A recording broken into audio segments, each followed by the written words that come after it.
Hello everyone, আসসালামু আলাইকুম। কেমন আছেন সবাই? আশা করি অনেক অনেক ভালো আছেন। আলহামদুলিল্লাহ, আমিও ভালো আছি। আজকে কেকের জন্য ফন্টেন তৈরি করব। নিয়ে নিলাম 2 চামচ জেলাটিন, সাথে দিলাম 2 চামচ পানি। এবার ভালোভাবে মিশিয়ে এটা রেখে দিলাম। ফুটন্ত গরম পানি নিলাম, এর উপরে দিয়ে এটাকে ভালোভাবে গলিয়ে নিব। সাথে দিয়ে দিলাম 1 চামচ বাটার। এটাকে এখন ভালোভাবে গরম পানিতে মিশিয়ে নিব। ফন্টেনের অনেক দাম, তাই সাশ্রয়ের জন্য এভাবে ঘরে যদি ফন্টেন বানানো যায় তাহলে খুবই সাশ্রয় হয়। কারণ এত দাম দিয়ে ফন্টেন কিনে কাজ করা খুবই ব্যয়বহুল হয়। এই যে এবার দিয়ে দিলাম 1 চামচ কর্ন সিরাপ। এবার ভালোভাবে গরম পানিতে দিয়ে এটাকে ভালোভাবে মিশিয়ে নিব। এই তো মেশানো শেষ।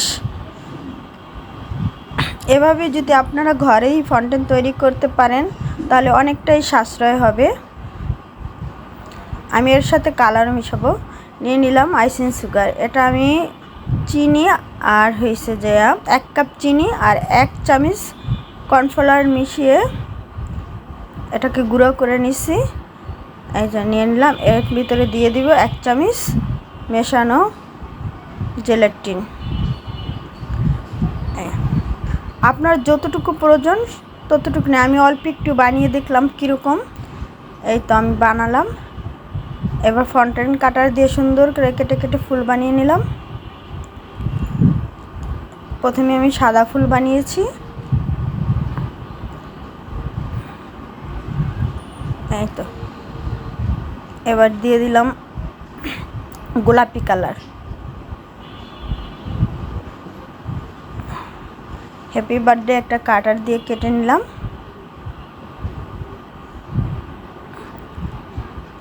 খুব সহজেই ঘরে বানানো যায়, তাই আপনিও চেষ্টা করতে পারেন। এইবার গোলাপি কালার ফুলগুলো কেটে নিচ্ছি। এবার নিব কমলা কালার। একটু কালার মিশালেই অনেক ধরনের কালার হয়ে যায়।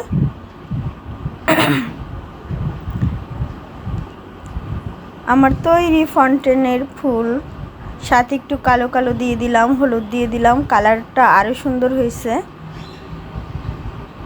এবার আমি কেকটাকে সুন্দর করে ডেকোরেশন করে দেখাবো।